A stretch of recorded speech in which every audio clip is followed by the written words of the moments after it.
Out here in the Wild West, the wind doesn't just carry dust. It carries secrets, blood, lies, and unfinished vows. In a land where a man doesn't marry for love, but to bury his past, one outlaw believed he had bought himself a quiet, obedient wife. But the moment her trunk cracked open, it wasn't dresses inside, only silver bars and a rifle. And that's when he realized the woman he brought home wasn't a bride. She was a storm. From that moment on, what began as a simple arrangement turned into a deadly game of survival, where love, vengeance, and buried sins collide. If you want to find out what happens next, don't forget to like, comment, share, and subscribe so you won't miss the rest of this story. The mud in Bitter Creek was the kind that swallowed a man's boots and held on like a bad memory. Silas Blackwood stood on the rotting wooden platform of the station. The collar of his oilskin duster pulled high against the biting Wyoming wind. The sky above was a bruised, heavy gray, promising an early frost. He pulled a silver pocket watch from his vest. 3 minutes past noon. The locomotive was late. He preferred it that way. It gave him more time to convince himself he wasn't making a colossal mistake. He didn't need a wife. What he needed was a shield. The law had a way of sniffing around solitary men with scarred hands in land they shouldn't be able to afford.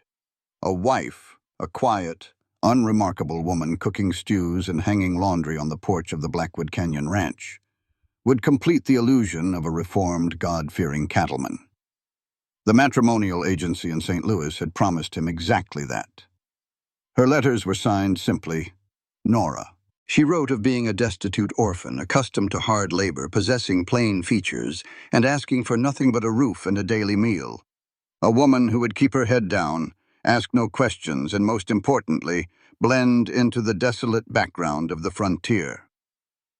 A distant, mournful whistle shattered the silence. The iron horse came barreling through the valley, belching thick black coal smoke into the bruised sky, its iron wheels shrieking against the tracks before grinding to a violent halt. The doors clattered open. A handful of weary travelers disembarked, a couple of prospectors, a tired-looking salesman, and a young mother wrangling 2 crying children. Silas waited. Where was the mousy, ragged girl he had paid train fare for? Then she stepped out. The breath stalled in Silas's throat, replaced instantly by a sharp, metallic taste of irritation.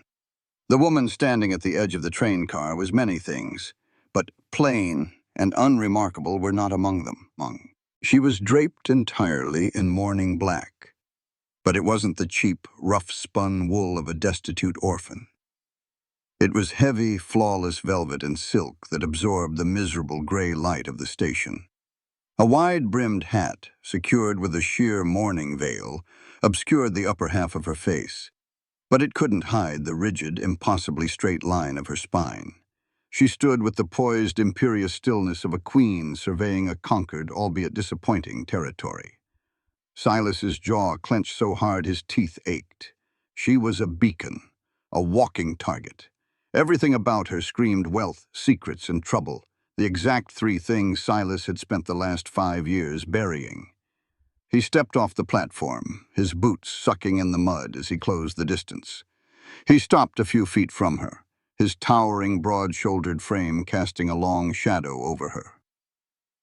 "You're not Nora," he grunted, his voice a low, gravelly rasp that usually made grown men step back. The woman didn't flinch.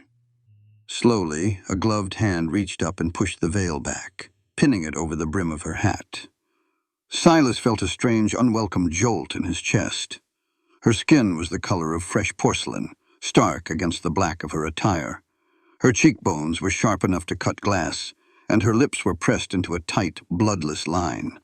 But it was her eyes that pinned him in place, a piercing, glacial blue that held absolutely no warmth, no fear, and no submission.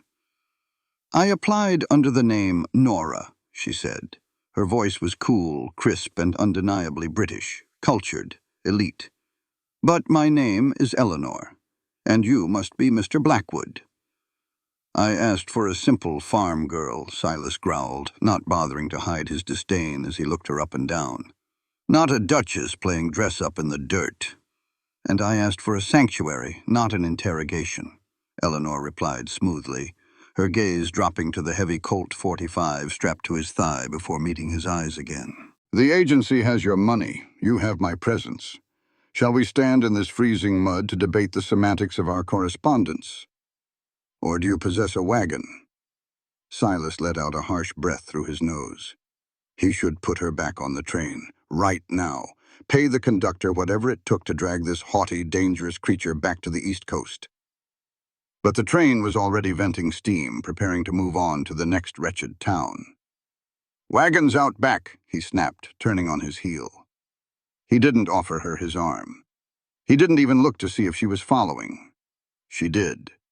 Her footsteps were light, measured, completely out of place against the squelching muck of Bitter Creek. Beside the wagon rested a single piece of luggage. It wasn't a standard battered carpet bag.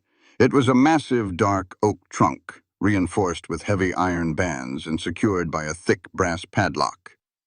"Is this it?" Silas asked, gesturing to the monstrosity. "It is all I require," Eleanor said, standing beside the wagon wheel, making no move to assist him. Silas grabbed the heavy leather handles. He braced his legs, expecting the weight of linens, heavy dresses, and perhaps some books. He heaved it upward with a grunt. It was staggeringly heavy, far heavier than fabric and paper. As the trunk slammed down onto the wooden bed of the wagon, the impact sent a violent shudder through the wood. The heavy brass padlock, perhaps weakened by the long journey or sheer blunt force, gave way with a sharp crack. The lock tumbled into the wagon bed. The heavy oak lid bounced, then fell open. Silas froze. He didn't see petticoats. He didn't see dresses, Bibles, or heirlooms. Lining the bottom of the trunk, gleaming dully beneath the gray Wyoming sky, were tightly packed rows of solid silver bars.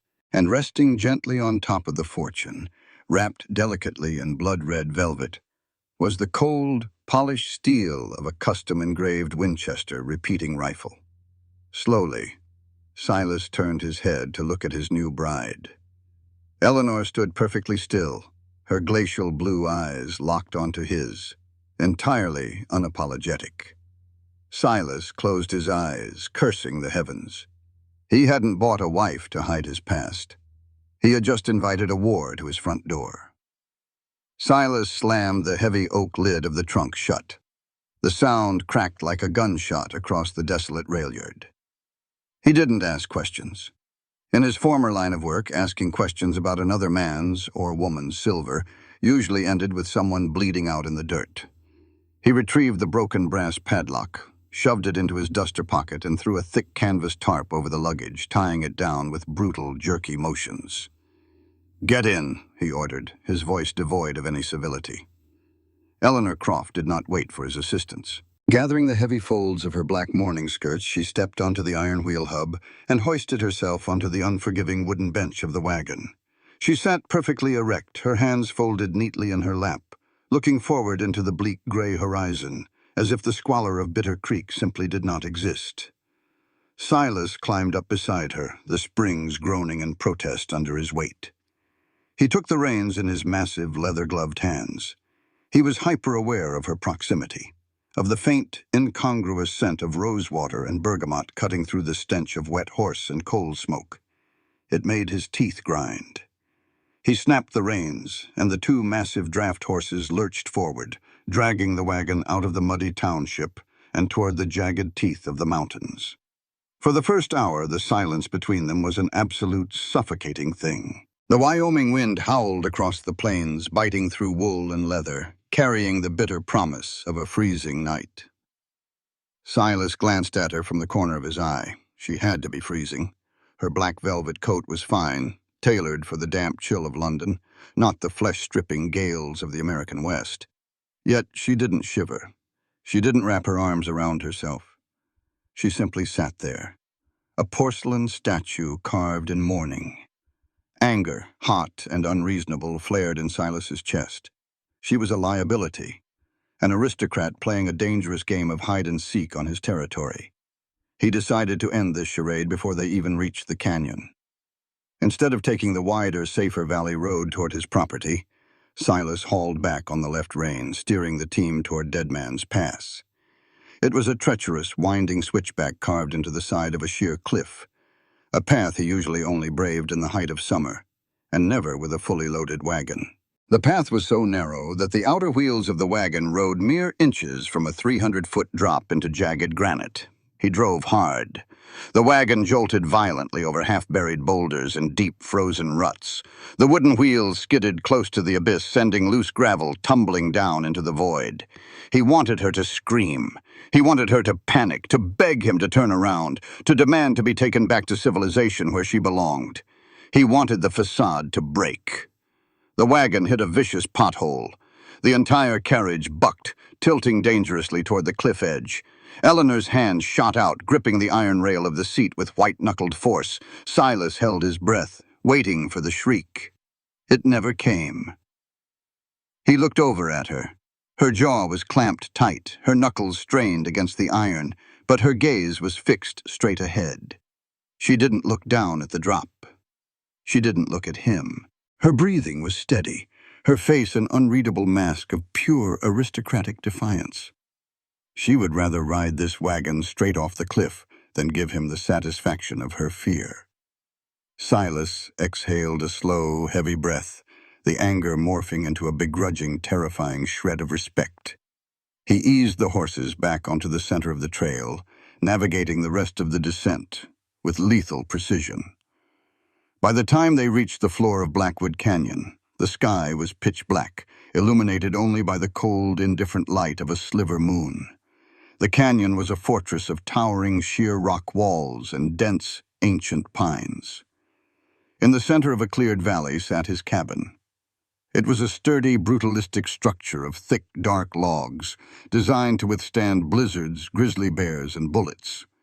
It was entirely isolated, a perfect place for a man to disappear. Silas pulled the wagon to a halt. "We're here." Eleanor descended without a word. She stood in the snow that had begun to dust the frozen ground, looking at the dark, uninviting cabin. It was a far cry from whatever manor she had fled, but she didn't show a flicker of disappointment. Silas carried her heavy trunk inside, dropping it onto the floorboards with a dull thud. He struck a match and lit a kerosene lantern, the warm amber light pushing back the shadows to reveal a Spartan, aggressively masculine living space. A massive stone fireplace, a heavy oak table, a couple of chairs, and the faint smell of tobacco, leather, and gun oil. Eleanor stepped inside, pulling off her black leather gloves finger by finger. "It is defensible," she murmured, assessing the thick window shutters and the heavy iron bar resting beside the front door. "I approve." "I didn't bring you here for your approval," Silas said, stepping into her space. In the confined room, his size was overwhelming. He towered over her, his broad chest rising and falling. "I brought a woman named Nora here to cook my meals, clean my floors, and be seen beside me in town once a month, so the law thinks I'm a settled, harmless fool. I didn't bring a runaway duchess carrying enough silver to buy the county and a repeating rifle." Eleanor didn't back down. She tilted her chin up, her glacial eyes meeting his dark, furious stare. Slowly, she walked over to her trunk. She didn't ask for the broken lock. She simply flipped the latch, opened the lid, and reached past the silver. She lifted the Winchester rifle. The polished walnut stock and cold steel gleamed in the lamplight. She turned, holding the weapon out toward him, stock first. "Load it," she commanded softly. Silas stared at the gun, then at her. "What?" "I am perfectly capable of firing it," Eleanor said, her voice steady, though a dark shadow crossed her eyes. "But in my haste to depart, I was unable to secure ammunition. You have a veritable armory in the corner," she nodded toward his gun cabinet. "Load it, please." Silas didn't take the weapon. "Who is chasing you, Eleanor?" "Men who believe a widow should inherit nothing but a grave," she answered simply. the absolute lack of emotion in her voice chilling him more than the Wyoming wind. Men who will not stop until they have the silver in that trunk and my head in a box. I am not Nora. I cannot bake an apple pie and I have never scrubbed a floor, but I have money, and I have resolve. I don't want your money, Silas growled. I want peace, the kind of peace you get when nobody knows you exist. You're a beacon for blood. You are a man who knows how to hide, Eleanor countered, stepping closer, closing the distance until the barrel of the rifle rested lightly against his chest. I saw your eyes at the station, Mr. Blackwood. You assessed the perimeter, noted every exit, and positioned yourself with the sun at your back before I even stepped off the train. You are not a simple cattleman. You are a predator currently playing prey. Silas's hand whipped out, grabbing the barrel of the rifle with lightning speed, pulling her an inch closer. Careful, Lady Croft. You're standing in a dead man's house. You don't know the monster you're trying to make a deal with. I don't need a saint, she whispered, her breath ghosting over his jaw. I need a monster to guard the gate. You need a ghost to haunt your kitchen and smile for the sheriff. Protect me from the shadows that follow me, and I will give you the flawless illusion of a family. When the dust settles, you keep the silver. Silas looked down into her eyes. They were wide, desperate, yet burning with an unyielding fire. She was offering a devil's bargain. If whoever was hunting her came to his door, Silas would have to kill again, breaking the one vow he had made to himself. But looking at her, standing in his cabin like a dark queen in exile, he knew he couldn't put her back on that train. He snatched the rifle from her grip. He walked over to his cabinet, grabbed a box of 44-40 cartridges, and began thumbing them into the loading gate with smooth, practiced, lethal motions. Click, click, click. He walked back and shoved the loaded rifle into her hands. Breakfast is at 5, Silas said, his voice a low rumble. You don't know how to scrub a floor, Lady Croft? You'd better learn fast, because in Blackwood Canyon everybody works to survive. Eleanor took the heavy, loaded weapon. For the first time since she stepped off the train, the faintest ghost of a smile touched her lips. Understood, Mr. Blackwood. Survival in the Wyoming territory was not a romantic endeavor. It was a brutal daily war against the elements, the land, and one's own limitations. Silas had every intention of letting Eleanor Croft lose that war. For the first week, he showed her no mercy. If she wanted to play the part of a rancher's wife to earn his protection, she was going to bleed for it. He woke her before dawn, the cabin freezing, and handed her a tin bucket. Her first task was breaking the ice over the creek and hauling water back to the house. He watched her from the porch, drinking his black coffee, expecting her to drop the bucket, to storm back inside, and demand a servant. He watched her struggle in her tailored black dresses, which were quickly becoming stained with mud and ash. The bucket was heavy, the ice thick, and the path treacherous. She slipped twice the first morning, bruising her knees on the frozen earth. She didn't cry out. She simply stood up, brushed the snow from her skirts, broke the ice with a rock, and hauled the water back. He escalated the tasks. He taught her how to chop kindling, handing her an axe that was too heavy for her slender frame. He assigned her the mucking of the draft horse's stalls, a foul, back-breaking job that left her smelling of manure and sweat. Silas told himself he was testing her, testing to see if her aristocratic resolve would shatter under the weight of peasant labor. But as the days bled into a fortnight, a dark, unsettling realization began to take root in his chest. She was not going to break. Eleanor Croft possessed a terrifying, silent endurance. She burned every meal she tried to cook for the first 3 days, scraping the charred remains onto plates with a look of intense, quiet fury directed entirely at herself. By day 4, the stew was edible. By day 7, she was baking coarse bread that didn't taste like ash, but it was her hands that betrayed the cost of her pride. Silas noticed it when she was passing him a plate of salted pork. The hands that had once been pristine, pale porcelain were now a road map of suffering. Blisters had formed, popped, and bled, leaving raw, weeping flesh on her palms. Deep splinters from chopping wood marred her fingers, and the harsh lye soap she used to wash his clothes had cracked her skin until it bled at the knuckles. She had tried to hide it. She had torn strips of black silk from the underskirts of her morning dresses and wrapped them tightly around her palms, a macabre contrast of luxury and brutal labor. "You're bleeding into the dough," Silas had growled one evening, watching her knead bread with wincing, jerky movements. Eleanor hadn't looked up. "It is just a little color, Mr. Blackwood. It will bake out." "Stop," he commanded, stepping toward the table. "You'll ruin the flour. Leave it." "I am perfectly capable." "I said leave it," his voice boomed, bouncing off the log walls. She stopped, her chest heaving, her silk-wrapped hands hovering over the dough. She didn't look at him, but he could see the slight tremor in her shoulders. She turned and walked to the wash basin, violently scrubbing her hands in the freezing water, her jaw set so hard it looked like it might snap. Silas felt a twisted knot of guilt tighten in his gut.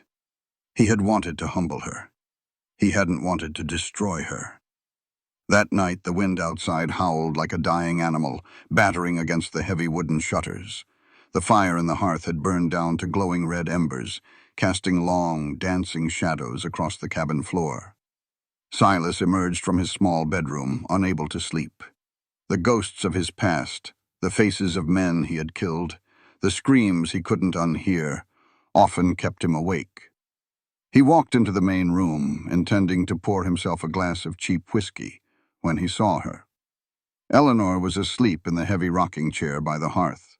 She had stayed up mending his torn work shirt, the needle and thread still resting in her lap. Her head had fallen to the side, her aristocratic features softened by exhaustion. Without the rigid posture and the piercing glare, she looked fragile, human. Silas walked toward her silently, his boots making no sound on the floorboards. He stood over her, looking down. The firelight caught the edge of her hands, resting limply on the armrests. The silk strips had unraveled. Silas felt a physical ache in his chest. Her palms were a mess of torn blisters and deep, angry red cracks. The skin around her knuckles was split and inflamed. It was the hands of a woman who had been tortured, not a woman learning to farm. And he had done this to her, out of spite, out of fear that if he let her be a lady, he would remember that he was a monster. He turned quietly and walked to a small wooden box on the mantel.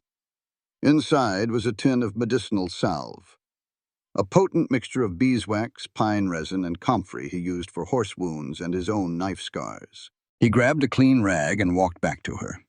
He knelt on the floor beside her chair. He was a massive man, a killer by trade, kneeling at the feet of a sleeping British noblewoman. Gently, with a touch that contradicted every violent thing his hands had ever done, Silas took her right hand. Her skin was freezing. He expected her to wake, to flinch, to pull away. But she only let out a soft, exhausted sigh, her fingers curling loosely against his rough, calloused palm. He scooped a generous amount of the thick, pungent salve onto his fingers. Slowly, meticulously, he began to work the medicine into her torn flesh. He rubbed it over the broken blisters, massaging it gently into the deep cracks on her knuckles. He was careful, so incredibly careful, terrified that his brutal strength would hurt her more. "You're a fool, Blackwood," he thought to himself, watching the firelight dance over her pale face. "She's going to bring the Pinkertons to your door. She's going to get you killed." Yet he didn't stop. He finished her right hand and gently set it down on her lap. He took her left hand and repeated the process. The smell of pine and beeswax filled the small space between them, drowning out the scent of ash. As he was smoothing the last bit of salve over her thumb, he felt a subtle shift in her breathing. It hitched, just a fraction. Silas froze, his eyes darting to her face. Eleanor's eyes were still closed, her breathing still slow and measured.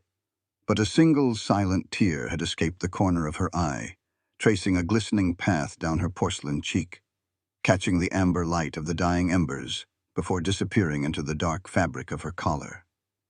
She was awake. She had been awake the whole time, and she was letting him care for her. Silas didn't speak. He didn't acknowledge the tear. He simply wrapped a clean strip of cotton cloth around her newly salved hand, tying it off with a gentle knot. He stood up, towering over her once more in the quiet dark. "Sleep, Eleanor," he murmured, his voice a gravelly whisper barely audible over the wind. He turned and walked back to the shadows of his room, leaving her by the fire. He didn't see Eleanor open her eyes, looking down at her bandaged hands, a storm of conflicted, terrifying emotions swirling in her glacial blue gaze. The battle lines had been drawn, but the rules of engagement had just irrevocably changed. Winter in the Wyoming territory did not arrive with a gentle dusting of picturesque snow. It arrived like a firing squad. The sky over Blackwood Canyon had bruised from a sullen gray to a sickening violent purple by mid-afternoon. The wind did not merely blow, it shrieked, tearing through the pines with the sound of 1,000 dying horses. The temperature plummeted so rapidly that the creek froze solid in the span of 3 hours, the ice cracking with sounds like rifle shots echoing off the canyon walls. Inside the cabin, Silas was pacing like a caged predator. He fed another heavy log into the roaring hearth, but the cold was seeping through the chinks in the logs, an invisible, malicious entity. Eleanor sat by the fire, her hands resting quietly in her lap, the cotton bandages stark white against her black mourning dress. Since the night he had salved her wounds, a fragile, unspoken truce had settled between them. They moved around each other like two wolves sharing a narrow path, wary, respectful, and silent. "The wind is shifting," Silas muttered, looking out the frosted glass of the window. All he could see was a wall of blinding white, a true blizzard, the kind that buried men alive and froze cattle standing up. "Is the cabin not secure?" Eleanor asked, her voice calm, a stark contrast to the howling gale outside. "The cabin will hold," Silas replied, his jaw tight. "But the pregnant mares are still in the north pasture. I thought I had another week before the first major snow. If they get boxed in by the drifts against the ridge, they'll freeze to death by midnight. The foals will die inside them." Eleanor watched as he grabbed his heavy buffalo hide coat from the peg by the door. He began strapping on his gun belt, securing the heavy Colt .45 to his thigh, and slung a coiled lariat over his shoulder. "You are going out in that?" she asked, her aristocratic composure slipping just a fraction, revealing a sliver of genuine disbelief. "You cannot see 10 feet past the porch. It is suicide." "It's my herd, Lady Croft," Silas said roughly, pulling a thick woolen scarf up over his mouth and nose. "Out here, you don't abandon what's yours just because the sky gets angry." "And if you do not return?"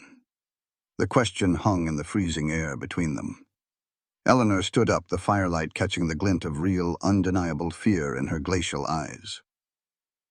"If you die out there, I am left alone in a frozen tomb. You made a deal to protect me." Silas paused, his hand on the heavy iron latch of the door. He looked back at her. For a split second, he wanted to stay. He wanted to sit by the fire and let the world outside freeze. But the ranch was all he had. It was the only proof that he was something other than a killer.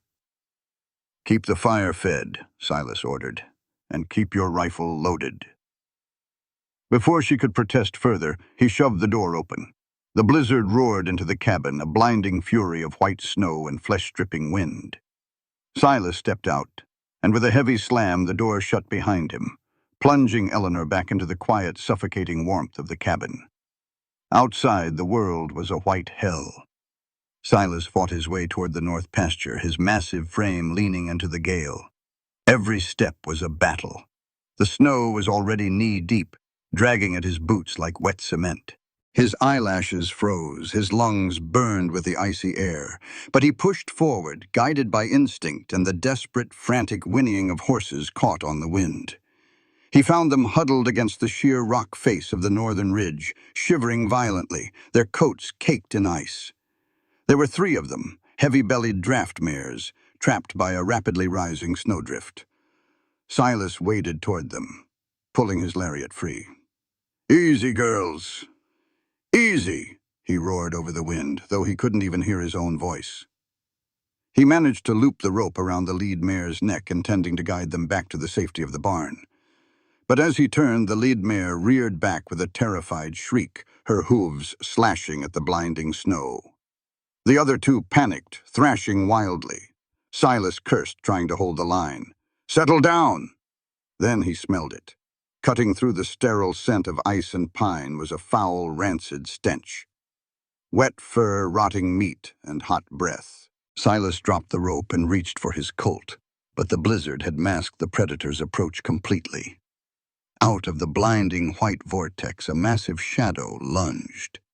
It was a silver-tipped grizzly, starved, desperate, and driven mad by the early winter. It stood nearly 9 feet tall on its hind legs, a mountain of muscle, claws, and fury. Silas didn't even have time to unholster his weapon. The bear slammed into him with the force of a runaway locomotive. The impact threw Silas 10 feet backward, knocking the air from his lungs. He hit the frozen ground hard, his vision exploding into stars. Before he could roll away, the grizzly was on him. A paw the size of an anvil swiped across his chest. The razor-sharp claws shredded through his buffalo coat, his wool shirt, and deep into his flesh. Silas let out a guttural roar of agony, as hot blood instantly soaked his chest. The bear lunged for his throat, its jaws snapping shut. Silas threw his left arm up, blocking the bite. The bear's teeth sank into his forearm, crushing muscle and scraping against bone. The pain was blinding, absolute. Silas was a killer.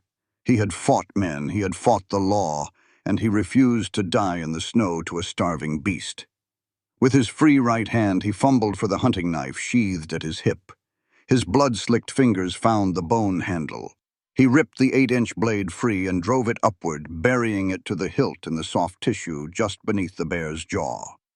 The grizzly roared, a deafening, blood-curdling sound, and thrashed backward, ripping its teeth from Silas's arm. The bear swatted blindly in its death throes, catching Silas in the side of the head, throwing him into the snowbank. The massive beast stumbled, choked on its own blood, and collapsed, its massive weight hitting the frozen earth with a dull thud. Silas lay in the snow, gasping for air. His chest was on fire. His arm was a mangled mess. He could feel the hot, sticky warmth of his own blood pooling rapidly beneath him, melting the snow. "Get up," his mind screamed. "If you close your eyes, you die." Through sheer, unadulterated willpower, Silas forced himself onto his hands and knees. The world spun dizzily. The horses had scattered, fleeing back toward the barn on their own. He dragged himself to his feet, clutching his torn chest. He didn't know how long he walked. Minutes felt like hours. He followed the deep trench he had carved in the snow on his way out.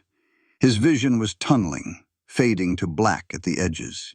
His blood left a dark, steaming trail in the pristine white snow. Just as his knees buckled and he felt the final seductive pull of unconsciousness, his bloody hands struck solid wood. The porch. He dragged his body up the 2 wooden steps. He didn't have the strength to lift the latch. With the last ounce of life in his body, he threw his weight against the heavy oak door. Inside, Eleanor was pacing in front of the fire, her nerves frayed to a snapping point. When the heavy thud rattled the door, she froze. She didn't ask who it was. She lifted the heavy iron bar and hauled the door open. Silas collapsed inward, a massive, bloody heap of shredded leather and torn flesh, falling face first onto the cabin floorboards. Eleanor dropped to her knees, the breath leaving her in a rush. "Silas!" She grabbed his shoulder and rolled him over. The sight of him would have made a weaker woman faint. His chest was a ruin of deep, jagged lacerations. His left arm was mangled, and his face was pale, his lips turning a terrifying shade of blue. Panic, cold and sharp, threatened to paralyze her. But Eleanor Croft had survived the treacherous courts of British nobility, and she had survived the massacre of her family. She did not freeze. "Do not die," she commanded him, her voice a harsh, desperate whisper. "Do not dare die on me." She grabbed him under the arms. He weighed over 200 pounds of dead weight, but adrenaline flooded her veins. With a feral grunt of exertion, she dragged him away from the door, kicking it shut against the howling storm, and pulled him closer to the blazing hearth.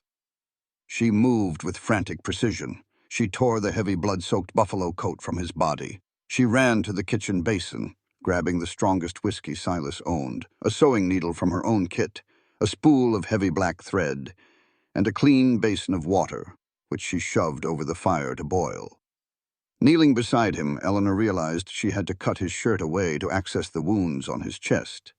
She grabbed his hunting knife, wiping the bear's blood off on her skirt, and sliced through the thick wool of his undershirt, peeling the fabric back from his skin. She grabbed a rag, dipped it in the hot water, and began frantically wiping away the thick layers of blood and grime to see the extent of the lacerations.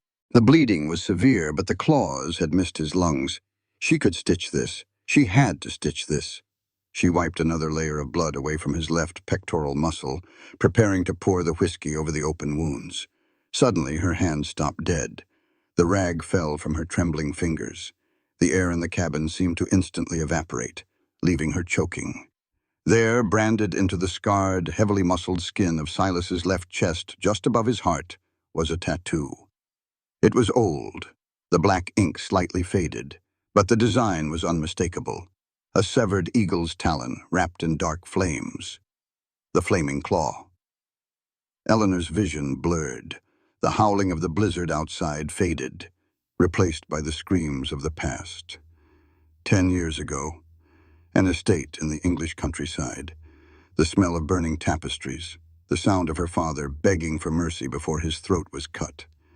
The ruthless band of American mercenaries hired by her husband's rivals to wipe out her bloodline.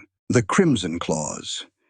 She remembered hiding in the dark oak wardrobe, a terrified 25-year-old girl peeking through the slats. She remembered the massive, broad-shouldered shadow of a man standing in the center of her family's blood-soaked parlor, that exact flaming talon inked onto the back of his hand as he held a revolver. The man, bleeding to death on her floor, was one of the monsters who had slaughtered her family. Eleanor staggered backward, hitting the heavy wooden table. Her breath came in ragged, hyperventilating gasps. She stared at Silas, a profound, world-shattering horror tearing through her soul. She had made a deal with the devil. She had let him tend to her wounds. She had begun to trust him. Her eyes darted to the Winchester rifle leaning against the wall. She could let him bleed. She could pick up the rifle and put a bullet through his brain right now, avenging her family, ending the nightmare. Silas groaned. A weak, wet sound of pure agony, his head rolling to the side. Eleanor squeezed her eyes shut, a tear of pure acidic hatred sliding down her cheek. She grabbed the bottle of whiskey, marched back to his side, and poured it directly into his open wounds. Silas's body arched off the floor with a choked scream of pain, but he remained unconscious. "I will not let you take the easy way out, monster," Eleanor hissed, her voice vibrating with venom as she threaded the needle. "I am going to save your life. And when you wake up, you are going to answer to me." Fire. The world was nothing but fire, and the coppery stench of blood. Silas floated in a boiling ocean of fever dreams. He saw the faces of men he had buried. He saw the gaping maw of the grizzly, its hot breath stripping the flesh from his bones. And through the inferno, he felt the sharp, piercing bite of a needle pulling his flesh together, accompanied by a voice, cold, angelic, and dripping with hatred. When Silas finally dragged himself upward through the dark waters of unconsciousness, the first thing he registered was pain. It wasn't a dull ache. It was a sharp, jagged agony radiating from his chest and left arm, pulsing in time with his heartbeat. He opened his eyes. The cabin was dimly lit. The fire in the hearth burned down to a steady, quiet glow. Outside, the blizzard was still raging, the wind screaming against the logs. He lay on his own bed in the corner of the room. He was bare-chested, his torso tightly bound in white linen bandages that were already stained pink with seepage. His left arm was splinted and wrapped. He tried to sit up, a groan tearing from his throat as the stitches pulled taut against his skin. "Do not move." The voice was terrifyingly calm. Silas turned his head. Sitting in the wooden chair beside the bed, shrouded in the shadows of the room, was Eleanor. She had not changed out of her blood-stained black dress. Her hair, usually pinned in immaculate coils, hung in disheveled raven waves over her shoulders, but it was what she held in her hands that made the blood run cold in Silas's veins. The Winchester repeating rifle was leveled perfectly at the center of his chest. The hammer was pulled back. Her finger rested lightly on the trigger. Her glacial blue eyes were devoid of any mercy. They were the eyes of an executioner. Silas stopped moving. He looked from the dark barrel of the rifle up to her face. He didn't panic. He had looked down the barrel of a gun too many times to count, but there was a heavy, sinking dread in his gut. "You stitched me up just to shoot me?" Silas rasped, his voice raw and dry. "I stitched you up so you would be conscious to look me in the eye when you died," Eleanor replied, her voice eerily flat. She didn't blink. "I took off your shirt, Silas, to clean the wounds." Silas closed his eyes. A heavy, exhausted breath shuddered out of his lungs. He knew. He had always known this day would come, that the ghosts of his past would eventually claw their way out of the dirt to drag him to hell. "The flaming claw," Eleanor whispered, the words tasting like poison in her mouth. 10 years ago, the Croft estate in Hampshire. A band of American mercenaries hired by my brother-in-law to massacre my bloodline so he could claim the title. My father, my mother, my 2 younger brothers. Her voice finally cracked, a microscopic fracture of absolute agony. "You were there." Silas opened his eyes. He looked at the rifle, then at her. He didn't offer a denial. He didn't offer excuses. "I was there," Silas said, his voice a low, steady rumble. "I was 28. I rode with Ezekiel Vance and the Claws. We were paid in gold to leave no breathing heirs in that house."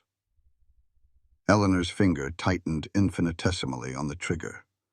Her hands, still wrapped in the ruined silk from her labors, were shaking. "Give me one reason. One single reason why I should not pull this trigger and blow your heart out your back." "I can't," Silas said, and he meant it. "I'm a killer, Eleanor. I've done things that God won't forgive, and I don't expect you to either. Pull it." "Why did you do it?" she screamed, the sudden explosion of volume startling in the quiet cabin. "You murdered them like livestock. My little brother was 12 years old."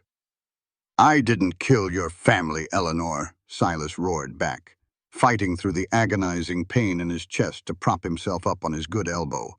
"Vance did. Vance and his butchers took the main floor. I was sent upstairs to clear the bedrooms, to find you." Eleanor froze, the rifle trembling. "I found your room," Silas continued, his breathing heavy, sweat breaking out on his pale forehead. "I saw the blood on the hallway floor. I walked into your chamber. And I saw you." Eleanor's breath hitched. She remembered the shadow. She remembered the giant of a man stepping into her room, his gun drawn, while she cowered inside the heavy oak wardrobe, clutching her knees to her chest, praying for a swift death. "You were in the wardrobe," Silas said softly, holding her gaze. "I could hear you crying. I walked up to the doors. I had my Colt in my hand. Vance shouted up the stairs, asking if the girl was dead." Silas swallowed hard, the memory thick and suffocating in the room. "I looked through the slats. I saw your eyes. You were terrified, but you were looking right at me, staring death in the face with a spine of steel. I couldn't pull the trigger. For the first time in my miserable, blood-soaked life, I couldn't do it." Eleanor stared at him, the world tilting violently beneath her. "You lie." "Vance's lieutenant, a bastard named Miller, came up the stairs to check on me," Silas said, ignoring her. "He saw the wardrobe. He raised his shotgun to blow the doors off. I turned my gun on him and shot him in the throat. I threw his body out the window, walked to the top of the stairs, and told Vance the girl was dead, and Miller had taken a stray bullet from the estate guards." Silence descended on the cabin, thicker and heavier than the blizzard outside. "I left the gang that night," Silas whispered, sinking back down onto the mattress, utterly spent. "I fled back to America. I bought this land to hide from Vance and the rest of the Claws, because the penalty for betraying the gang is death. I've been hiding for 10 years, and when I saw you step off that train, I knew the devil had finally come to collect his due." Eleanor lowered the rifle just a fraction. Her mind was tearing itself apart. The monster she had hated for a decade, the faceless terror of the Flaming Claw, was the same man who had defied his own ruthless gang to save her life. The man who had gently rubbed salve into her bleeding hands. The man who had just nearly died to protect a herd of horses.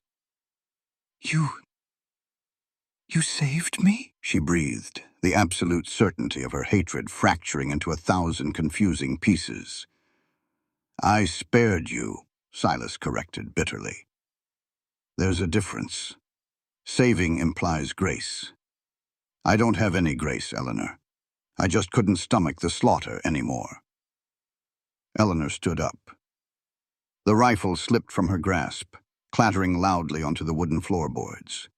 She backed away from him, her hands coming up to cover her mouth, a choked, broken sob tearing from her throat. The neat, organized compartments of grief and vengeance she had carried for 10 years had just been annihilated. "I hate you!" she cried, pacing furiously, her shadow dancing wildly against the log walls. "I am supposed to hate you! I have dreamed of finding the men with that tattoo and burning them alive. And you are the one who—" She couldn't finish the sentence. She spun back towards the bed, moving with a desperate, chaotic energy. She stopped right beside him, looking down at his battered, bandaged body. Silas looked up at her, expecting a slap, expecting her to pick the gun back up. Instead, Eleanor fell to her knees beside the bed. The adrenaline, the trauma of the blizzard, the sheer emotional whiplash of the last hour broke her completely. She collapsed forward, resting her head carefully against his uninjured right shoulder, weeping with a raw, visceral grief she had held back for a decade. Silas hesitated for only a second. Slowly, painfully, he raised his uninjured right arm and wrapped it around her trembling back, pulling her against him. He buried his face in her dark hair, smelling the smoke and the rose water, holding her while she broke apart. "I'm sorry," Silas whispered into the dark, a confession long overdue. "I am so damn sorry, Eleanor." She didn't pull away. She clung to him, her fingers digging into his good shoulder as if he were the only solid thing left in a world tearing itself apart. The hatred she had nurtured was gone, replaced by a terrifying, overwhelming realization. They were both survivors of the same massacre. Two broken, haunted souls hiding in a frozen canyon at the end of the world. When Eleanor finally lifted her head, her face was flushed, her eyes wet and shimmering with a wild, desperate light. She looked down at Silas's face, the harsh lines, the beard stubble, the eyes that held too much darkness but had refused to let her die. The shift between them was instantaneous and violent. The tension that had been building since she stepped off the train, fueled by danger, secrets, and an undeniable dark magnetism, finally snapped. Eleanor leaned down and kissed him. It was not a gentle, romantic kiss. It was a collision. It was desperate, angry, and demanding. Silas groaned, a mixture of pain and blinding desire, as his hand tangled in her hair, pulling her closer, sealing her mouth against his. He tasted the salt of her tears and the fiery burn of the whiskey she had used on his wounds. Eleanor shifted her weight, climbing onto the edge of the bed, agonizingly careful of his bandaged chest, but unable to keep distance between them. Her hands, still wrapped in ruined silk, framed his face, kissing him, as if she were trying to breathe his soul into her lungs. "You are a monster," she whispered fiercely against his lips, her breath ragged. "I know," Silas growled, trailing kisses down her jaw, his large hand sliding down the curve of her waist, pulling her hips against his thigh. "You ruined my life. I'll spend the rest of it making it right," he swore, his voice rough with need. In the freezing, storm-battered cabin, surrounded by the ghosts of their pasts, they sought absolution in each other. It was messy, painful, and beautiful. Eleanor shed her black mourning dress, letting it fall to the floor like the ashes of her old life, standing before him in the flickering firelight, a vision of pale skin, dark hair, and absolute defiant strength. Silas pulled her down to him, ignoring the burning pain in his chest, consumed entirely by the fire in his blood. They clung to each other in the dark, using passion as a shield against the blizzard outside and the inevitable violence that they both knew was still coming for them. For tonight, at least, the demons were locked outside the door. The healing of Silas Blackwood was a slow, grueling process, but the brutal winter that trapped them inside the cabin also became their sanctuary. For 2 months, the world outside Blackwood Canyon ceased to exist, buried beneath 6 feet of impenetrable white snow. There were no bounty hunters, no Croft family assassins, no flaming claw mercenaries. There was only the fire in the hearth, the howling wind, and the profound, world-altering shift between the 2 inhabitants of the cabin.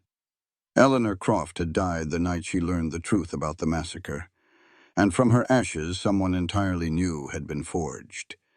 She no longer wore the heavy, suffocating black velvet of her mourning. Those dresses had been torn into bandages or repurposed into rags. Instead, she wore Silas's old flannel work shirts, the sleeves rolled up past her elbows, tucked into heavy denim trousers they had altered to fit her waist, cinched with a thick leather belt. Her raven hair, once bound in immaculate aristocratic coils, was now braided down her back or left loose to tumble over her shoulders. The pale porcelain of her skin had been kissed by the firelight and the harsh wind, bringing a flush of vitality to her cheeks that no amount of English rouge could ever replicate. She was breathtaking, and she was terrifying. Silas sat in the heavy wooden chair by the fire, nursing a cup of black coffee, his left arm resting in a sling. His chest was a road map of thick pink scars where the grizzly had nearly ended him, intersecting brutally with the faded black ink of the flaming claw. He watched Eleanor as she moved about the cabin. She was cleaning the Winchester rifle, her hands moving with a fluid, lethal familiarity. The blisters on her palms had long since turned into thick, resilient calluses. "You're staring again, Silas," Eleanor murmured, not looking up as she ran an oiled rag down the steel barrel. Her British accent was still sharp, still cultured, a mesmerizing contrast to the grease on her knuckles. "Just admiring the view," Silas rumbled, a faint, genuine smile touching his lips. It was a rare expression on his face, but one that Eleanor had systematically coaxed out of him over the long, dark weeks. She clicked the lever action of the rifle, checking the chamber before setting it carefully on the table. She walked over to him, her boots making soft thuds on the floorboards, and swung her leg over his lap, straddling his thighs. She was careful of his healing chest, resting her hands on his broad shoulders. "I managed to hit the tin can from 80 yards this morning," she said, her glacial blue eyes sparkling with a competitive fire. "In the crosswind." "You're getting too good," Silas said, his large right hand coming up to cup her jaw, his thumb brushing over her cheekbone. "Keep it up, and I won't have a job around here anymore." Eleanor leaned down, pressing a slow, deep kiss to his mouth. The intimacy between them had evolved from the desperate, angry collision of that first night into a profound, consuming worship. They had spent the winter exorcising their demons in the dark, replacing the nightmares of their past with the tangible, breathing reality of each other. "You will always have a job," she whispered against his lips. "Who else is going to chop the wood? I am far too delicate for such labor." Silas let out a low bark of laughter, the sound rumbling deep in his chest. "Delicate. Right. Tell that to the draft horses you bullied into the barn yesterday." She smiled, resting her forehead against his. It was a moment of perfect crystalline peace. But beneath the surface, the dark undercurrent of their reality still tugged at Silas's conscience. The snow was beginning to melt. The days were growing longer. The impenetrable fortress of winter was crumbling. And soon, Dead Man's Pass would be open to the rest of the world. That night, after Eleanor had fallen asleep, her head resting on his uninjured shoulder, Silas carefully slid out of the bed. The air in the cabin was cool, carrying the scent of damp earth and thawing pine. He walked to the far corner of the cabin, knelt, and used his hunting knife to pry up a loose floorboard beneath a heavy braided rug. He reached into the dark cavity and pulled out a heavy canvas sack. He carried it to the table, lighting a single oil lamp. He untied the thick leather cord and dumped the contents onto the wood. Gold. Not the silver Eleanor had brought in her trunk, but heavy, pure gold double eagles. It was his cut from the years he had ridden with the flaming claws. A blood-soaked fortune he had sworn never to touch. It felt like a curse in his hands. But looking at the woman sleeping in his bed, the woman who had forgiven him for the unforgivable, Silas realized that blood money was the only thing that could buy their salvation. The next afternoon, the sun broke through the gray clouds for the first time in months, casting a brilliant, blinding light across the valley. The snowpack was retreating rapidly, revealing patches of tough green canyon grass. Silas asked Eleanor to walk with him to the southern ridge overlooking the valley. His arm was finally out of the sling, though his chest still pulled tightly with every step. They stood at the edge of the overlook. The world felt vast, wild, and incredibly beautiful. The rushing sound of the melting creek echoed through the canyon. "It is magnificent," Eleanor said, the wind whipping her dark hair around her face. "I thought I would hate this country forever. But it has a certain savage grace." "It's no place for a lady," Silas said quietly, standing behind her. Eleanor turned, a sharp retort on her tongue, but the words died in her throat. Silas Blackwood, the solitary killer, the scarred loner who owed allegiance to no one, was dropping slowly down onto one knee in the damp earth. Eleanor's breath hitched. She looked down at him, her heart suddenly hammering wildly against her ribs. Silas reached into his vest pocket.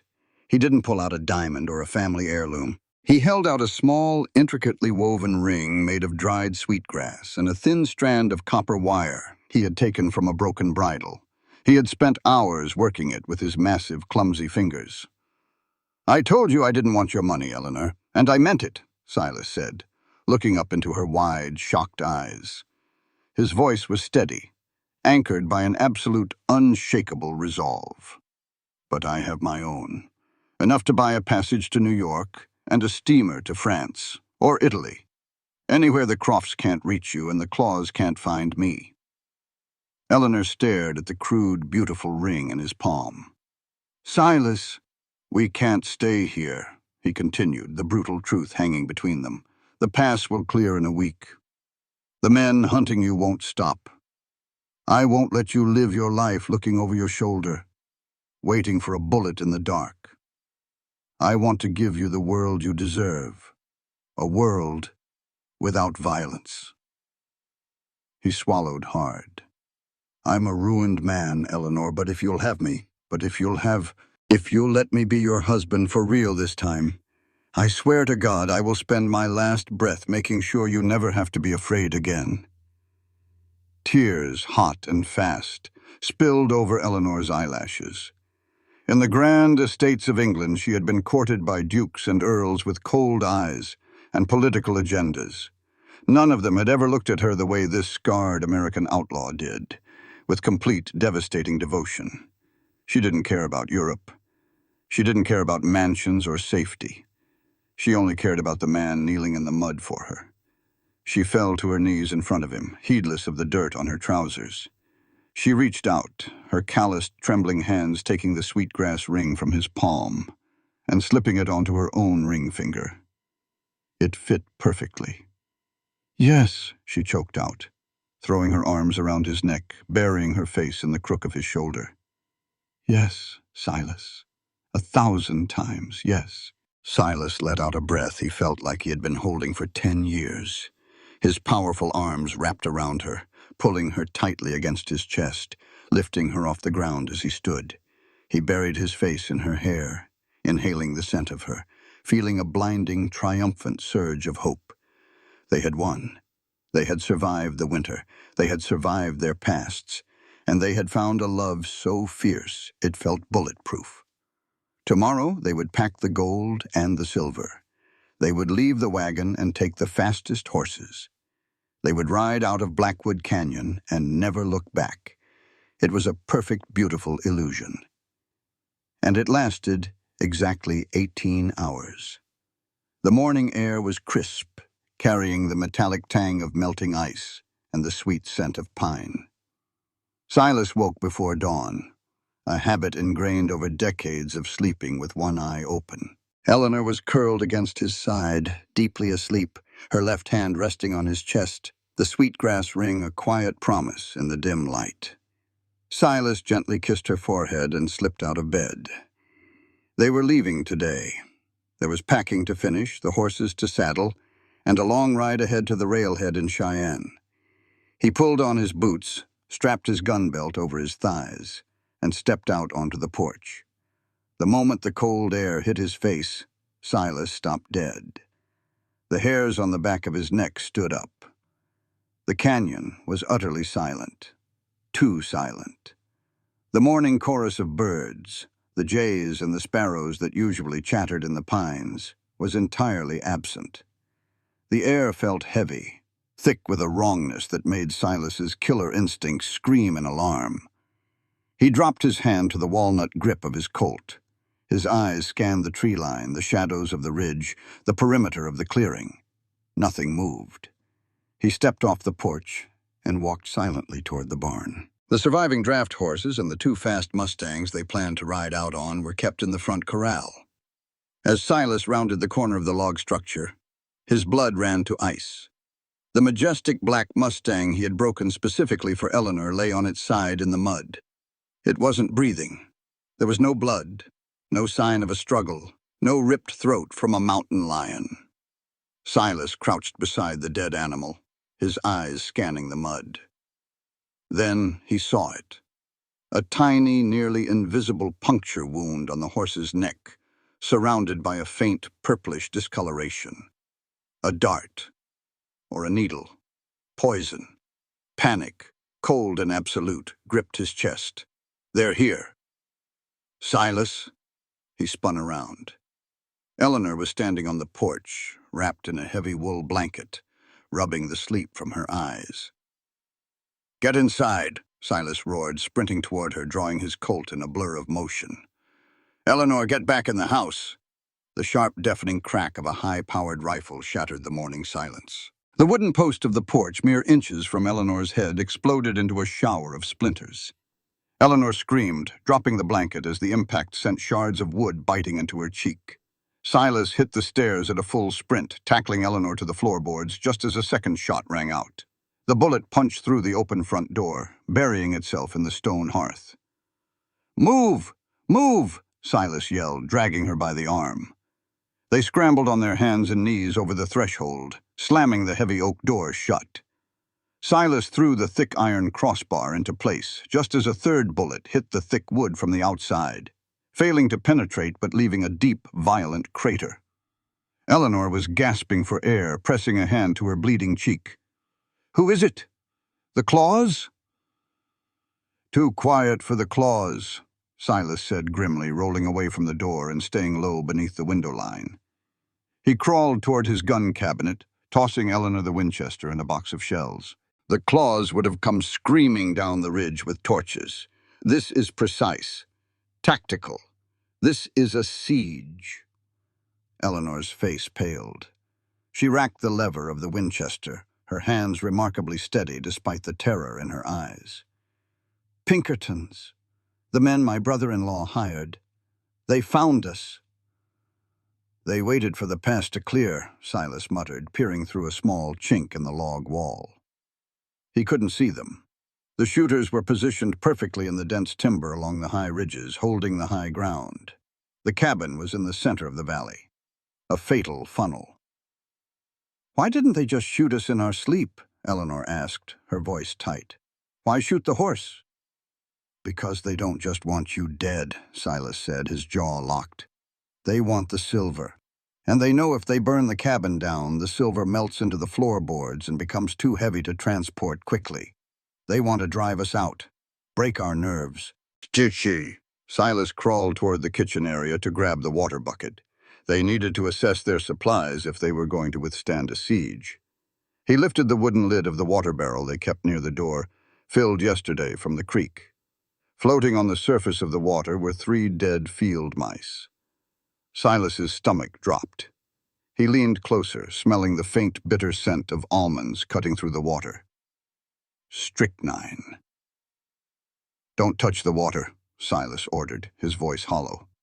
They poisoned the creek upstream. The barrel is tainted. Eleanor stared at the barrel, the reality of their situation crashing down on her. They were trapped in a wooden box. They had no horses. They had no water. And surrounding them were professional killers who had nothing but time and ammunition.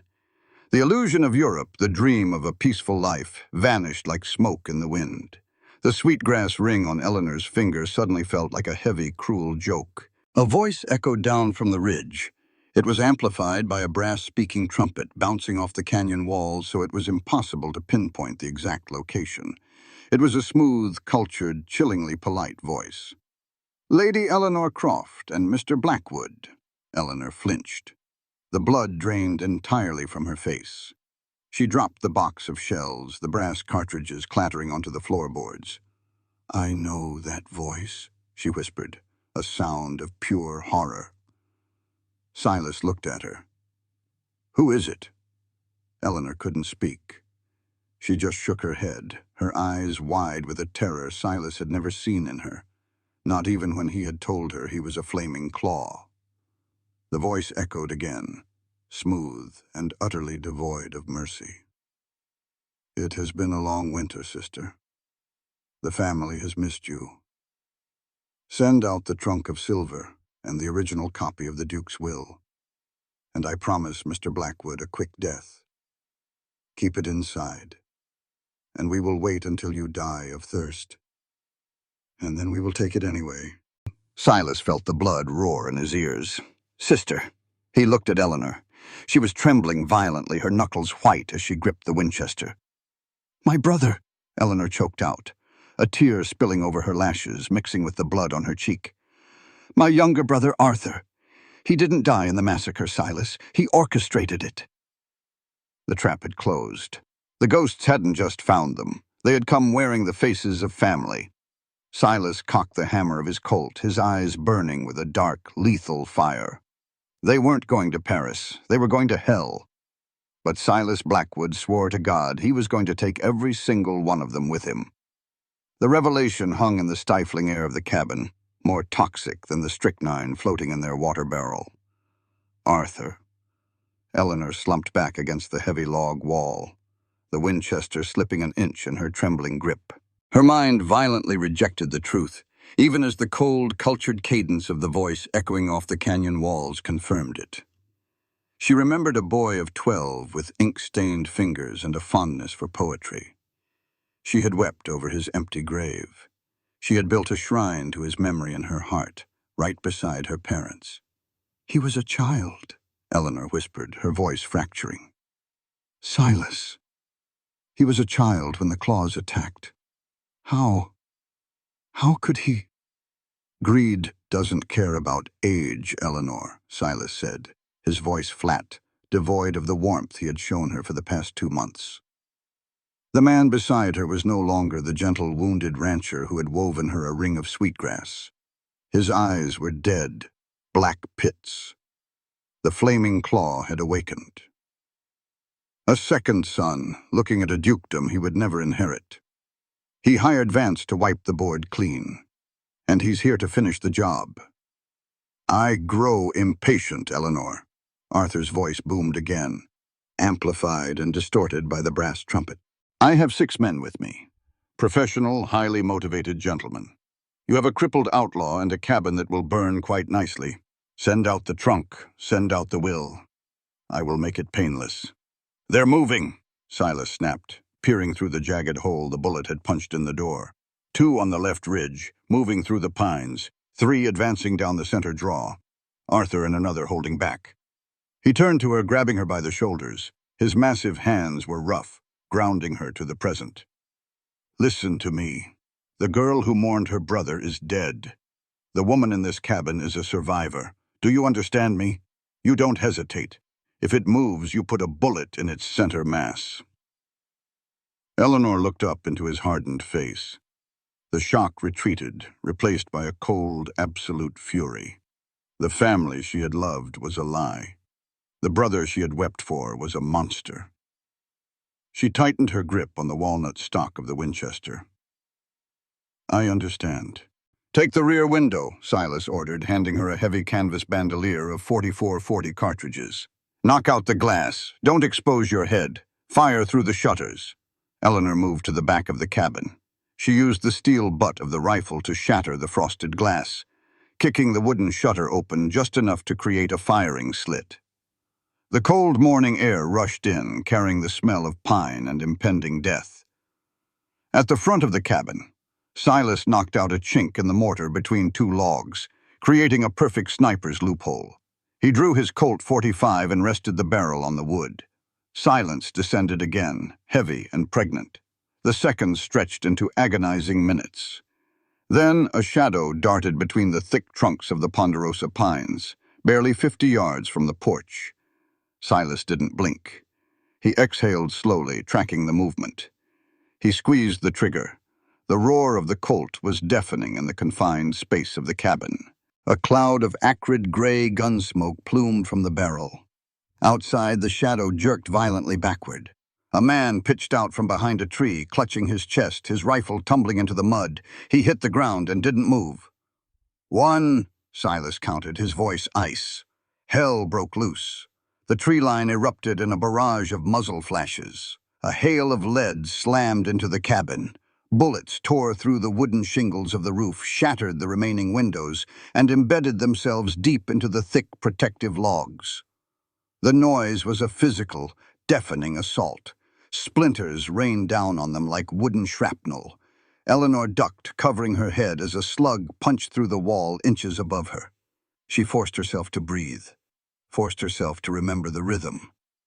Lever, aim, squeeze. She rose to a crouch, peering through her firing slit. A man in a brown duster was sprinting across the open ground toward the rear of the cabin, a bundle of dynamite in his hand. Eleanor leveled the Winchester. Her heart hammered against her ribs, but her hands were steady. She put the iron sight squarely on his chest. She pulled the trigger. The rifle kicked hard against her shoulder. The man in the duster stumbled, his legs tangling together. He dropped the dynamite, clutching his stomach as he fell face forward into the melting snow.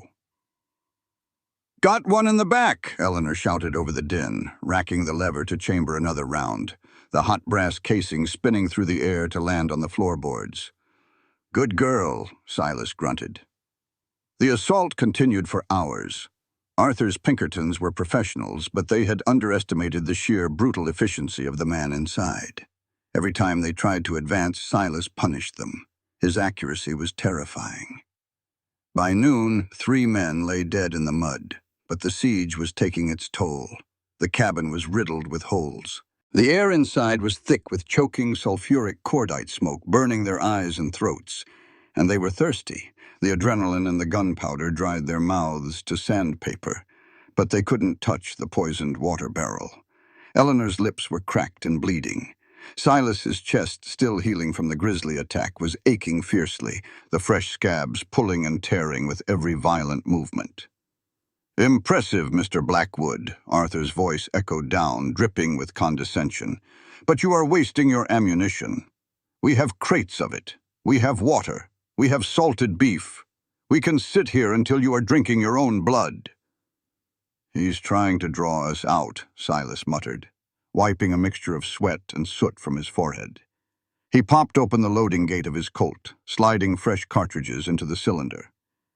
"He knows he can't breach the door without losing the rest of his men." "What do we do?"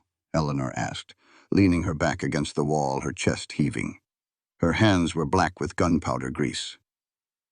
"We hold," Silas said. "Nightfall changes the game." If they try to move in the dark, I'll hunt them." But Arthur Croft was not a man who played by conventional rules. He had orchestrated the slaughter of his own family. He had no patience for a prolonged standoff. As the afternoon sun began to dip behind the jagged peaks of the canyon, casting long, menacing shadows across the valley, the shooting abruptly stopped. The silence was worse than the gunfire. It stretched for an hour. "Do you see anything?" Eleanor whispered, her throat raw. "Nothing," Silas replied, his eyes narrowed, scanning the tree line. "Stay low." Suddenly, the distinct thwack of something heavy striking the roof resonated through the cabin. Then another, and another.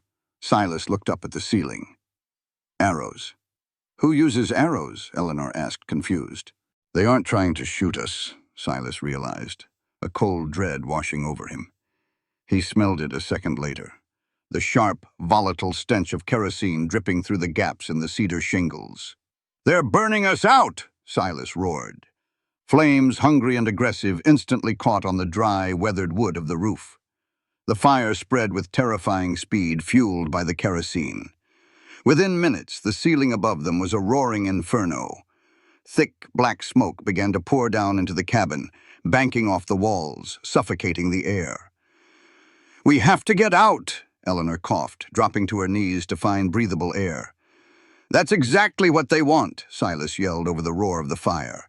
"They have their rifles trained on the doors. The second we step out, we're dead." The heat became unbearable.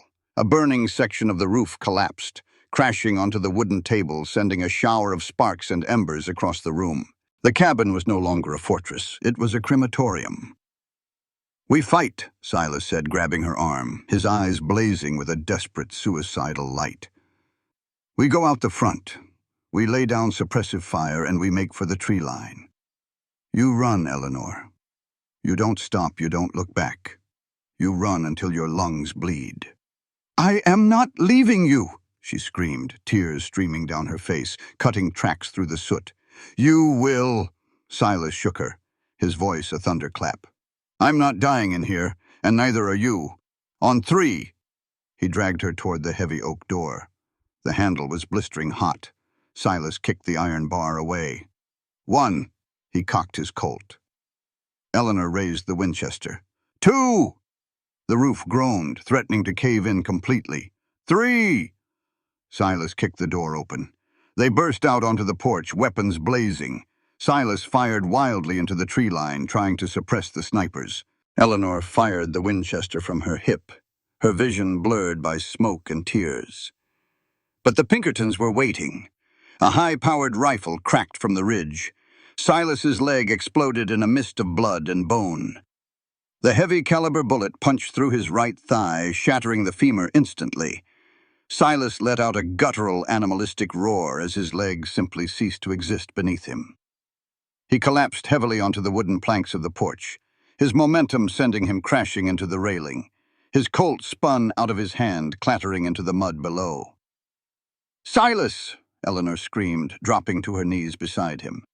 He was bleeding profusely, his femoral artery nicked, a dark arterial crimson pooling rapidly around his ruined leg. He looked up at her, his face devoid of color, his chest heaving. "Run!" he choked out, his hand gripping her shirt, trying to push her away. "Run, goddammit!" But before Eleanor could move, 3 men stepped out from the tree line, their rifles raised, the setting sun glinting off the steel barrels. And walking behind them, impeccably dressed in a tailored suit that mocked the wilderness, was Arthur Croft. He was a handsome man with the same sharp cheekbones and pale skin as Eleanor, but his eyes were entirely empty. He carried a silver-headed walking cane, stepping carefully to avoid the mud.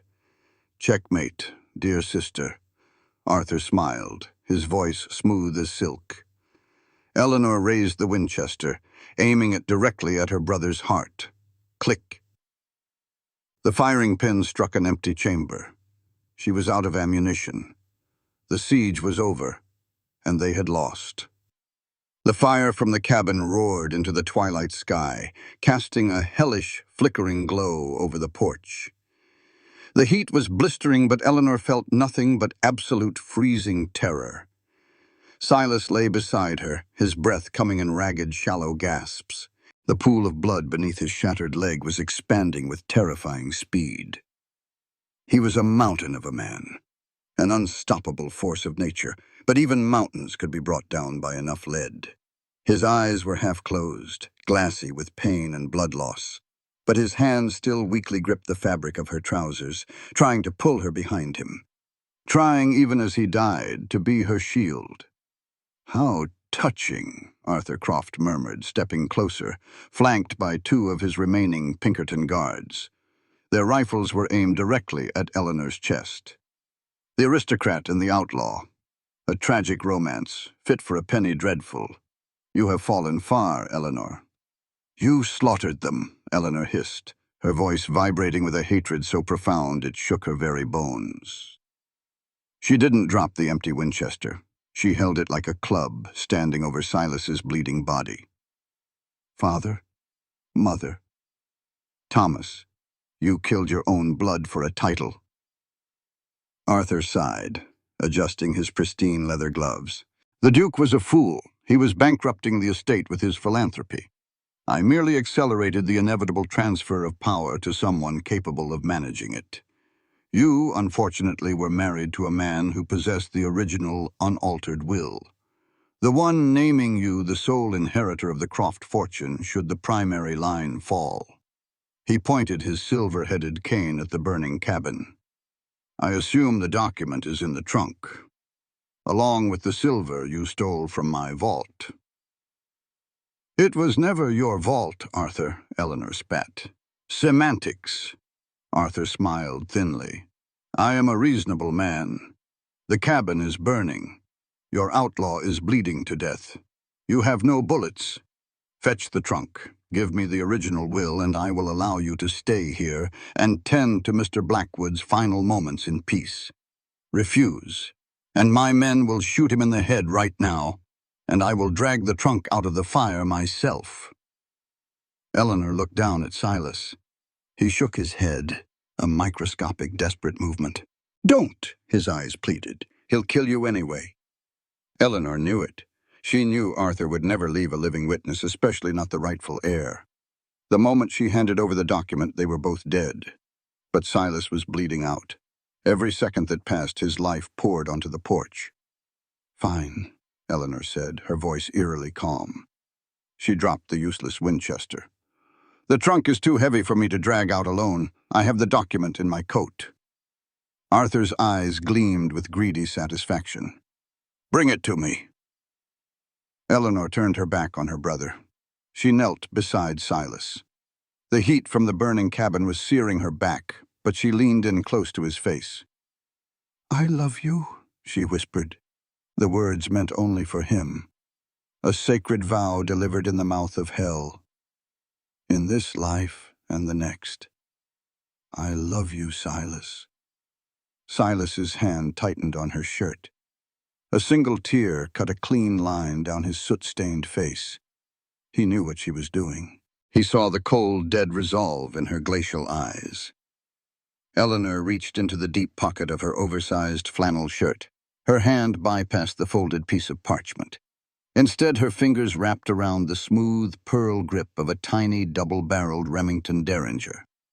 It was a gentleman's weapon, a holdout gun she had kept hidden in her boot since she left England, loaded with 2.41 caliber rounds. She stood up. She turned slowly to face her brother. She kept her hand buried in the pocket of her coat. She walked to the edge of the porch, looking down at Arthur. In her ruined men's clothes, covered in soot, blood, and ash, Lady Eleanor Croft had never looked more like a queen. "You look like a peasant, Eleanor," Arthur sneered, holding his hand out expectantly. "Give it to me." "And you look like a dead man, Arthur," Eleanor said. She whipped her hand out of her pocket. The Derringer caught the firelight for a fraction of a second. Arthur's eyes widened in sudden absolute shock. Eleanor didn't hesitate. She didn't flinch. She pointed the small barrel directly at the center of her brother's chest and pulled the trigger. Bang! At point-blank range, The heavy-point, .41 caliber bullet tore through Arthur's tailored suit, shattering his sternum and destroying his heart. The impact threw him backward. He didn't even have time to scream. The lord of the Croft estate hit the mud, dead before his pristine boots settled into the dirt. Time seemed to fracture, slowing to an agonizing crawl. The two Pinkerton guards stared at their employer's corpse in stunned disbelief. Then, instinct took over. The man on the left raised his rifle and fired. The bullet struck Eleanor square in the chest. The impact was devastating. It spun her around, a spray of crimson exploding into the air. The derringer flew from her hand. She collapsed backward, falling hard onto the wooden planks of the porch right beside Silas. "No!" The scream that tore from Silas Blackwood's throat was not human. It was the roar of a wounded beast witnessing the destruction of its universe. Pain ceased to exist. Blood loss meant nothing. Fueled by a blinding, apocalyptic grief, Silas grabbed the railing of the porch and hauled his massive, broken body upward. He ignored his shattered leg. He threw himself over the railing, diving off the porch into the mud directly toward the Pinkertons. As he fell, his hand found the Colt .45 he had dropped earlier. Before he even hit the ground, he fanned the hammer. Bang, bang, bang! The 3 heavy rounds struck the man who had shot Eleanor, tearing his chest apart. The man collapsed. The last Pinkerton, terrified by the demonic fury of the bleeding giant, turned to run. Silas hit the mud, propped himself up on his elbows, and fired his last bullet. It caught the fleeing man in the base of the skull, dropping him instantly. Silence slammed back down onto Blackwood Canyon, broken only by the roaring inferno of the cabin. Silas dropped the empty Colt. He dragged himself through the mud, his shattered leg trailing uselessly behind him. He hauled himself back up the stairs of the porch, leaving a thick smear of his own blood on the wood. "Eleanor," he choked out, crawling to her side. Baby, look at me. Look at me." She lay on her back, staring up at the smoke-filled sky.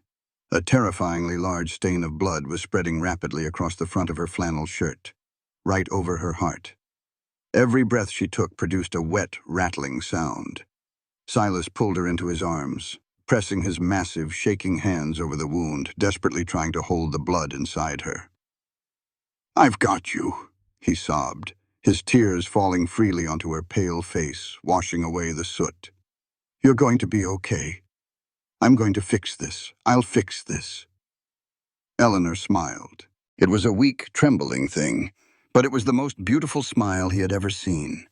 She reached up with a blood-stained hand, her fingers brushing against the rough stubble of his jaw. The sweetgrass ring on her finger was stained crimson. "We won," she whispered, her voice barely a breath. "The monsters are dead."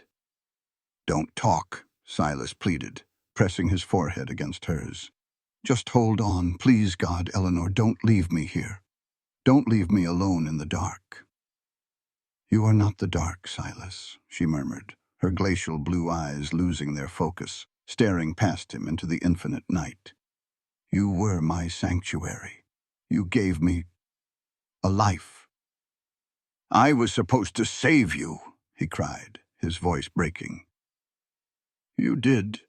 Her hand slipped from his jaw, falling limply across her chest.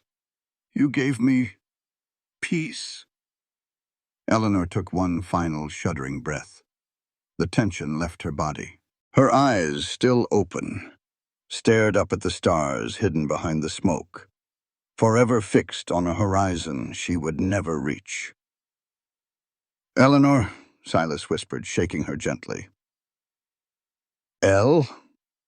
She didn't answer. The fire raged behind them, consuming the cabin, consuming the trunk of silver, consuming everything they had built. Silas Blackwood sat on the blood-soaked porch, cradling the lifeless body of his noble widow against his chest. He threw his head back, and a scream of pure, absolute agony tore from his lungs, echoing through the empty canyon, a sound that would haunt the Wyoming mountains forever. The world did not end when Eleanor Croft died. That, Silas Blackwood decided, was the cruelest tragedy of all. The sun still rose over the jagged peaks of the Wyoming territory, casting a brilliant, indifferent golden light across the valley. The snow continued to melt, feeding the rushing creek. The earth still smelled of damp pine and the promise of spring. The universe did not halt its turning to mourn the noble widow who lay lifeless on the blood-soaked porch.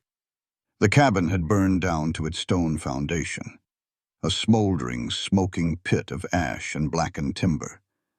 The trunk of silver, the cursed fortune that had brought the hounds of hell to their door, was buried somewhere beneath the glowing embers, melted into unrecognizable slag. Silas had not moved for hours. He sat against the charred remains of the porch railing, his shattered right leg stretched out in front of him, Eleanor's head resting heavily in his lap. Her blood had dried on his hands, flaking away like rust. Her glacial blue eyes were closed now. He had gently swept his thumb over her eyelids shortly after her last breath, sealing them against the smoke. The physical pain in his femur was a blinding, roaring beast, but it was nothing compared to the absolute suffocating void in his chest. His heart beat, his lungs drew air, but Silas Blackwood was a dead man. A raven landed on the corpse of Arthur Croft, its dark claws gripping the fine wool of the aristocrat's ruined suit. It let out a sharp, mocking caw. The sound pierced the numbness. Silas slowly lifted his head. His eyes, hollow and pitch-black, locked onto the bird. Slowly, agonizingly, his hand reached out and found the heavy Colt .45. He didn't aim. He just pulled the trigger. The hammer clicked on an empty chamber. He dropped the gun. He had to bury her.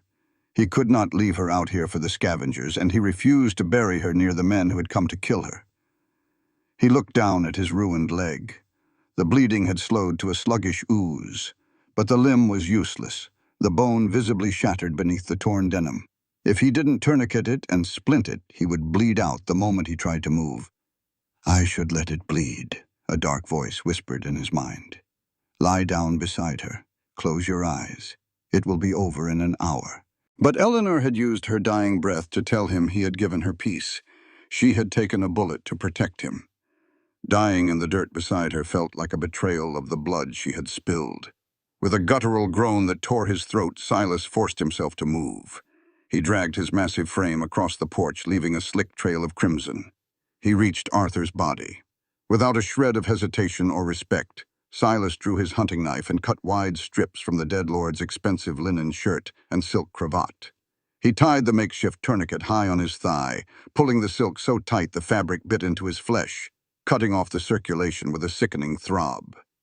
He found a straight, unburned piece of wood from the porch railing and bound it fiercely to his leg with the linen. Every movement was sheer, blinding agony. Sweat poured down his soot-stained face, stinging his eyes. He vomited bile over the side of the porch, his body going into deep shock. But he did not stop. He crawled to the lean-to shed behind the smoldering ruins of the cabin, an area the fire hadn't reached. Inside, he found a heavy canvas tarp and an iron spade. He returned to the porch. With trembling, blood-stained hands, he wrapped Eleanor's body in the canvas, binding it securely. He could not carry her. He couldn't even stand. So he dragged her. Silas Blackwood, the most feared gunfighter of the Flaming Claws, crawled on his belly and his one good knee through the freezing spring mud.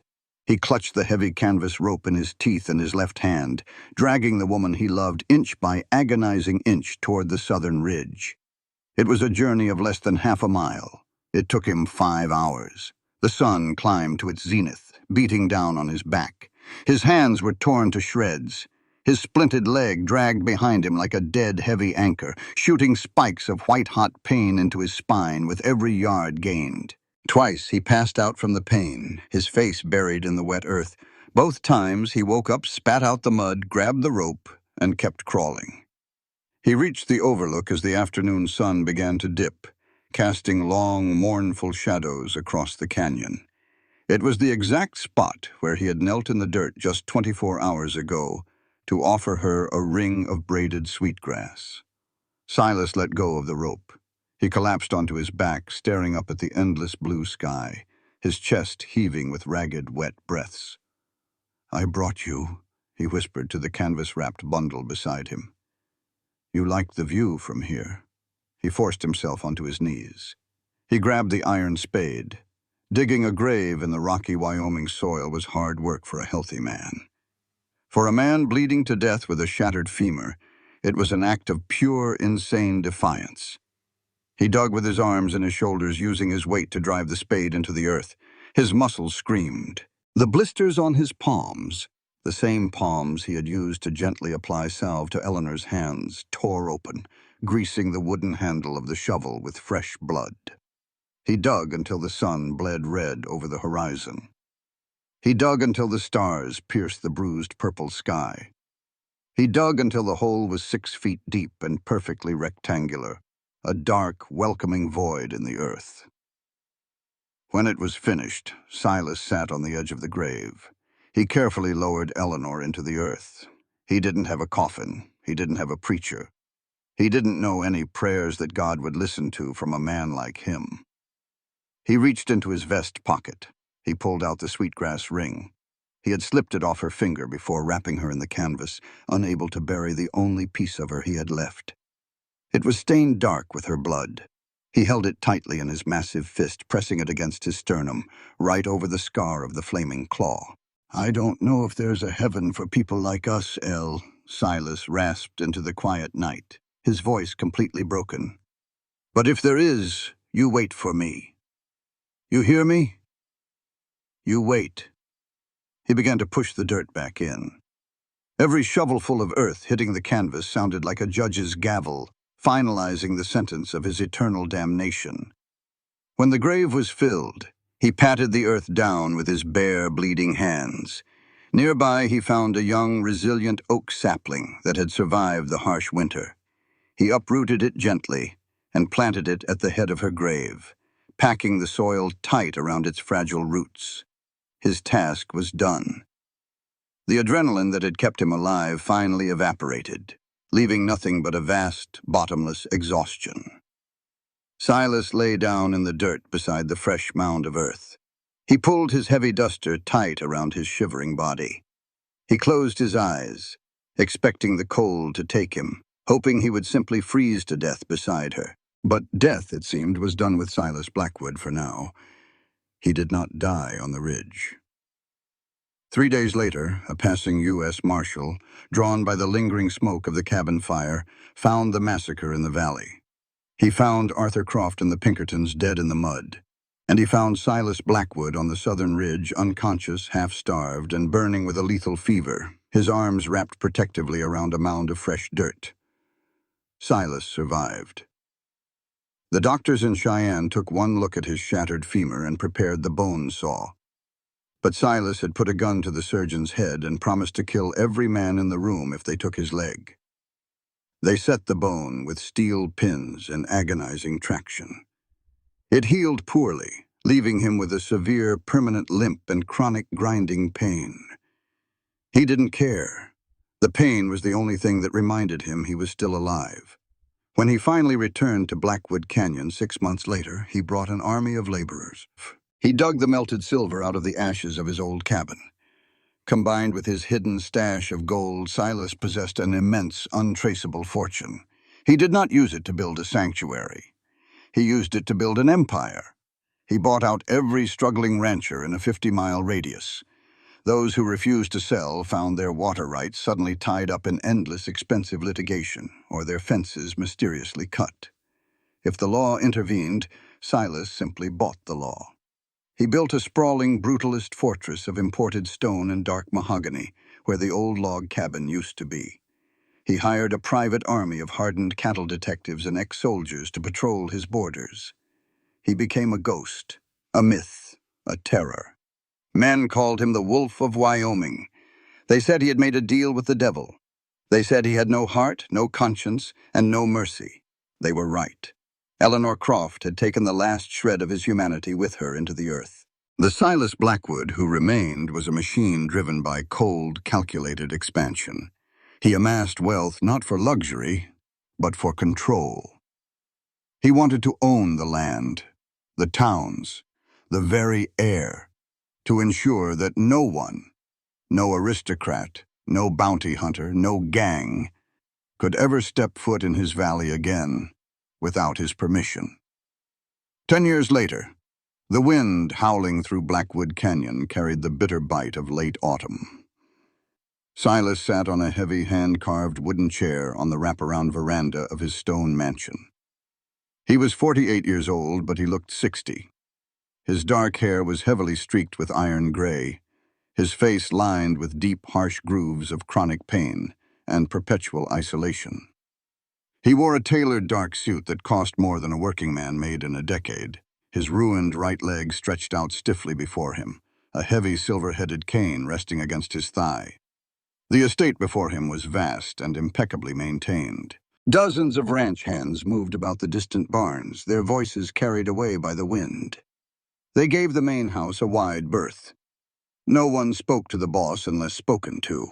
No woman had ever been invited to cross the threshold. Silas picked up a polished Winchester repeating rifle resting on the table beside him. He opened a tin of gun oil and dipped a clean rag into it. With slow, methodical movements, he began to clean the barrel. It was the same rifle Eleanor had pulled from her trunk a decade ago.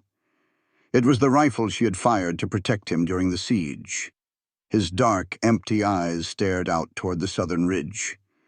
The oak sapling he had planted had survived the harsh Wyoming winters. It had grown into a strong, sturdy tree, its thick branches casting a protective shadow over the unmarked grave beneath it, where a blanket of wild blue columbines stubbornly clung to the fading autumn light. He had the world at his feet. He owned everything the eye could see. The governors in Cheyenne answered his telegrams within the hour. The outlaws who once roamed the territory steered clear of Blackwood land, terrified of the man who ruled it. Silas finished oiling the steel. He wiped the rag over the walnut stock, his calloused thumb tracing a small, almost imperceptible scratch in the wood near the trigger guard. A scratch made by a woman's desperate grip. He set the rifle down. His hand drifted to his vest pocket. He pulled out the sweetgrass ring. 10 years had dried the grass to brittle, fragile threads. The copper wire was heavily tarnished, green with age. The dark stain of Eleanor's blood was nothing more than a faint, rusty discoloration on the woven strands. Silas held it in the palm of his scarred, massive hand. The flaming claw tattoo on his chest ached, a phantom burn that never truly faded. He closed his fist around the fragile ring, squeezing it tight, feeling the brittle grass dig into his calluses. He did not cry. He hadn't shed a tear since the night she died. There was no grief left in him, only a vast, echoing emptiness that all the gold in the world could not fill. He was a billionaire king trapped in a self-made prison of stone and memory. Silas leaned back in his chair. He rested his hands on the heavy silver head of his cane, staring out at the solitary oak tree on the ridge as the sun sank below the mountains, plunging the valley into cold, absolute darkness. He sat there in the silence, a dead man guarding a ghost, waiting for the winter to come. If there is one thing the frontier teaches better than any preacher or book, it is this: a man can run from the law, but he can never outrun himself. This story is not just about gunfire, blood, or survival in the harsh lands of the West. It is, at its core, a story about consequence, redemption, and the heavy price of the past. Silas Blackwood believed he could bury his sins beneath distance, silence, and a new identity. He built a life far from civilization, convinced that isolation could wash away the blood on his hands. But the West has a way of revealing truth, stripping a man down until nothing remains but who he truly is. Eleanor Croft, on the other hand, arrived as a woman driven by loss and vengeance. She carried her past not as a burden, but as a fire, one that shaped her choices and hardened her heart. And yet, beneath her strength was a deeper truth. Even the strongest souls long not just for justice, but for peace. When these two lives collided, something rare and dangerous was born. Not just love, but recognition. They saw in each other what the world refused to forgive, broken people still capable of change. And that is the first lesson this story leaves us with. No one is beyond redemption, but redemption always comes at a cost. Silas did not become a better man because the world forgave him. The world never did. He changed because, for the first time, he chose differently. He spared a life when he once took them. He cared when he once destroyed. But the past does not simply disappear when we decide to be better. It waits, patient, unforgiving, and eventually, it collects its debt. Eleanor's journey teaches a different yet equally powerful truth. Hatred can keep you alive, but it cannot give you a life. For years, she lived with vengeance as her only purpose. It gave her direction, strength, and reason to survive. But when she finally came face to face with the man tied to her past, the world did not split into right and wrong as she had imagined. Instead, she found something far more difficult: complexity, humanity, contradiction. The man she should have hated was also the man who saved her. The monster she feared was also the only one willing to protect her. And in that moment, she faced the hardest choice any person can make: to let go of hatred or be consumed by it. She chose to let go, not because justice didn't matter, but because she realized that living only for revenge is another form of death. But perhaps the most painful lesson of all lies in how their story ends. Just when they found peace, just when they dared to believe in a future beyond violence, everything was taken from them. And that is the cruel truth of life, especially in a world as unforgiving as the frontier. Sometimes, doing the right thing does not guarantee a happy ending. Silas fought for redemption. Eleanor chose love over vengeance. They both changed, and still, the past came for them. So what then is the meaning of it all? It is this: we do not choose our past, but we are always responsible for what we become because of it. Silas could have remained a killer. Eleanor could have remained consumed by hatred. But for a brief, fragile moment, they chose something different. They chose to love, to trust, and to hope. And even though their ending was tragic, that choice still mattered. Because in a world ruled by violence, choosing humanity, even for a moment, is the bravest act of all.